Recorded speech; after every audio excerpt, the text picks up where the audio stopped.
transitioned into coaching and consulting in 2012 after his 11-year career as a financial advisor. All right. First of all, I want to say thank you very much to Shannon. Shannon, you are doing not just a work, but you're doing a great work. And so I believe I speak not just for myself. I believe I speak for all of the speakers, all of the guests, and all of the sponsors. You are doing something, obviously, that's bigger than all of us. And so in that, I say thank you very much. And I say hello to all of the speakers, all of the sponsors, and all of the guests who are in your mix this evening. And so it's indeed a pleasure to be here. How many of you, by a show of hands, have seen or heard of the popular TV game show, The Price is Right? You can just wave your hand, as they say, like you just don't care. If it's one thing that inspires me about The Price is Right, the popular TV game show, The Price is Right, it is when the public announcer says, Judith McGee, come on down. You're the next contestant on The Price is Right. Because he says it with such passion and with such enthusiasm that the contestant has no other choice but to believe that they're not just there for a moment. They're there to have an experience, and an experience of a lifetime. It reminds me so much of you and I this evening. You and I didn't just come to have a moment at the 5th annual Cancer Recovery Conference. We didn't just come to have a moment. We came to have what I call a lifetime achievement experience. I would also like to introduce you to another popular TV game show called Unplugged Potential. Just as there are risks versus rewards with The Price is Right, so are there risks and rewards with the popular TV game show Unplugged Potential. I would also have you to know that without risks, there is no opportunity. So if everybody can write in the comments section, without risks, there is no opportunity. Without risks, there is no opportunity. I would also like to bring to your attention a particular term that we use in the field of counseling called arrested development. Arrested development. Arrested development is defined as an uninvited particular person, place, or thing that has entered into your life to put a stronghold on your progress towards reaching your highest and best potential. It is an uninvited particular person, place, or thing that has entered into your life to put a stronghold on your progress of reaching your highest and best potential. As relates to reaching your highest and best potential, it is indeed a fact that there is an enemy that comes to rob you of reaching your highest and best potential. And that enemy is yesterday's success. Yesterday's success. Therefore, I encourage you this evening to take your successes and put them in a file cabinet and visit those successes as needed. Because those successes, believe it or not, could put a handicap on your ability to move into your next. And no matter what the situation looks like, no matter who says what, no matter who does what, you will always have a next. The question is, what does your next look like? What does your next look like? In fact, I want to encourage you to write that in the comments section here this evening. What does my next look like, and how am I going to get there? What does your next look like? Because you got a next. It's one thing to allow a particular situation or circumstance to put a period behind your name. It's another thing to allow it to put a comma behind your name. And what does a comma do? A comma indicates a pause. It indicates a pause. So what is your next, and what does your next look like? Having said that, are y'all ready to make some money? You can just put your thumbs up, throw your hands in the air, one or the other. Are y'all ready to make some money? Because we're going to play a game. I'm going to shift screens to some slides that I have, and you're going to see how all this connects together as it relates to the popular TV game show, Unplugged Potential. Unplugged Potential. Today is the day that you're going to unplug the potential that's down on the inside of you. What does unplugged potential mean? Unplugged potential is what you haven't done yet. Unplugged potential is that power, that purpose, that skill, that talent that lies dormant down on the inside of you that you haven't tapped into yet. So there's always going to be a next where you are concerned. The question is, what does your next look like? And how bad do you want it moving forward? You will see that behind every door to the game of unplugged potential, there's a value added benefit, meaning that you have the opportunity to win cash money. In fact, I would like for everybody to write in the comment section an I statement, and that I statement is, I am a value added benefit. I am a value added benefit. The first door is self-concept, what you believe about you. No matter what the situation, no matter what the circumstances, the question is, what do you believe about you? If it's one thing that this pandemic has done for me, it has allowed me to take a look at my belief system and what I believed about me and what I believe God was saying about me, with a clear-cut understanding that my core values are attached to what I believe about me and my belief system.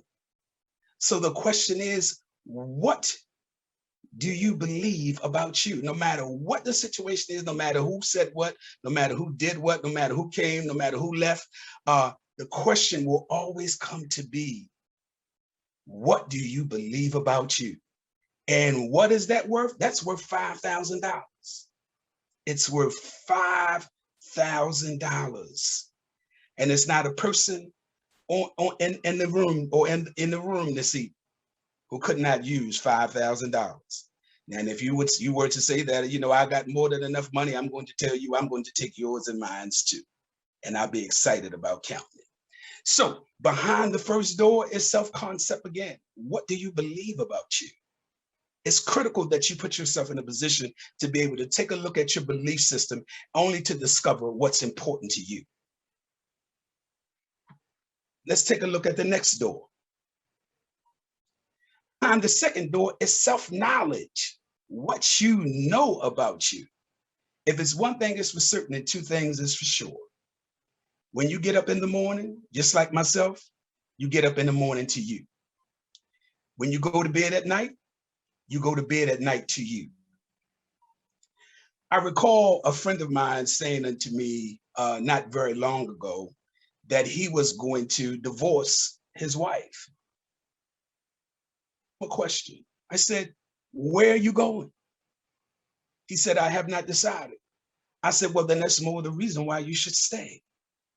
I said, because wherever you go, you're taking you with you. And regardless of what the problem is, perhaps you're at least 60 to 70% a part of it. I also serve as a transformational life coach as well as a business coach. And in summary, I always ask my clients, could it be that things are the way they are for you because you are the way you are with you? Why? Because it all starts with you and it all ends with you. So self-knowledge, what do you know about you and what are you doing in your recourse of living to find out a little more about you? Because if you don't know all that there is to know about you, you cannot offer you to somebody else. which is one of the challenges and one of the problems that my friend had who was seeking to get a divorce. He didn't realize that wherever he went, he was taking him with him. And what is that worth? $10,000. So there's a value added benefit to everything that there is to know about you. And it all starts with you and it all ends with you. There's a value added benefit where you are concerned. And nothing in the world can talk you out of knowing you. Nothing can talk you out of knowing you. So embrace that and be willing to answer that question 365 days of the year. What do you know about you? As the saying says, how are you going to love somebody if you don't first love yourself? Let's move to the next slide. Behind the third door is self-esteem, what you feel about you. And what is that worth? The value added benefit to that is $15,000. What do you feel about you? Oftentimes when we talk about goal attainment, I often ask clients to tell me of a goal, a particular goal, that they had an opportunity to achieve that made them feel good. That made them feel good. Because in asking them to do that, it gives me an opportunity to void all excuses of them not tapping into their highest and best potential. It gives me an opportunity to avoid all excuses. Because normally when a person feels good about a particular person, place, or thing, they're willing to talk about it. They're willing to laugh about it because there's a sense of excitement that comes with it. So therefore, I encourage you that whatever it is that excites you, I encourage you to keep it in front of you. If it's the pursuit of higher education, keep it in front of you. If it's the pursuit of a special relationship, keep it in front of you. If it's the pursuit of buying a new house, writing a new book, keep it in front of you. Keep that process in front of you. Why? Because it makes you feel some kind of way, which in return will elevate your self-esteem. It will elevate your self-esteem. And you have to believe that and receive that you are entitled to feel good about you. You don't have to get permission to feel good about you. That comes as an entitlement to feel good about you. And whether it's you or myself, we shouldn't have to depend on somebody else to make us feel good. The fact that God woke me up this morning was enough to make me feel good. The fact that he allowed me to, eat a meal today was enough to make me feel good. And I'm sure you would agree with that. And what is the value added benefit to that? $15,000. Let's move a little step further. Behind the fourth door, self-image, resulting from how individuals see you. And what is that worth? $20,000. Self-image. What is it that you see? What does your ideal self look like? What does your ideal self look like? What does your ideal business look like? What does your ideal relationship look like? Remember, one of the things that I said is that there will always be a next concerning you. There's a familiar quote that you and I are in agreement with, where it is said, there is more to me than what you see. There is more. There is more. The question is, what does more mean to you? Not what it means to the next door neighbor, not what it means to your boss, not what it means to the people that are on your team, but what does more look like to you? How do you define more? In fact, I would ask everybody to write in the comment section, what does my more look like? And how do you define it in the comment section? And again, the value added benefit to you discovering you as relates to your self-image is $20,000. $20,000. So thus far, we went from self-concept to self-knowledge to self-esteem, and now we're looking at self-image. Self-image. Each door serves as a connecting bridge to a bigger prize called the 4-drive model of unplugged potential. And what is potential again? Unplugged potential, rather. Unplugged potential is what you haven't done yet. Unplugged potential is that power, that purpose, that skill, that talent that's lying dormant down on the inside of you that you haven't tapped into yet. Therefore, it has to be a next. And again, the greatest enemy to you unplugging your potential is yesterday's success. Yesterday's success. If it's one thing that this pandemic has shown me and shown me quite clearly, is that one, my successes, or the same thing that got me to, and perhaps even you, to that $100,000 a year job, is not the thing that's going to keep me there. Therefore, I'm also in a position to be able to share with you that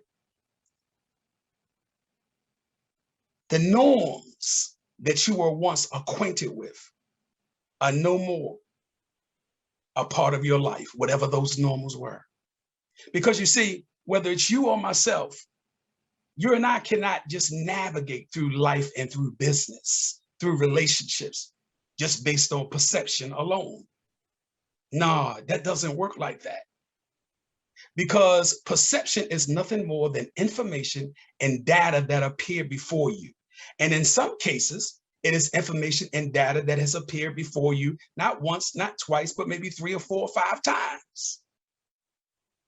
What I am asking you to do is to take your perception and merge it together with your perspective. Why? Because your perspective is the thing that aids your vision. And what is a vision? A vision is an image of a coming attraction. I am a movie person. I love going to the movies. I love sitting up in the theater with a box of popcorn laid with butter and a fruit punch and Sprite mix. I just love it. And so there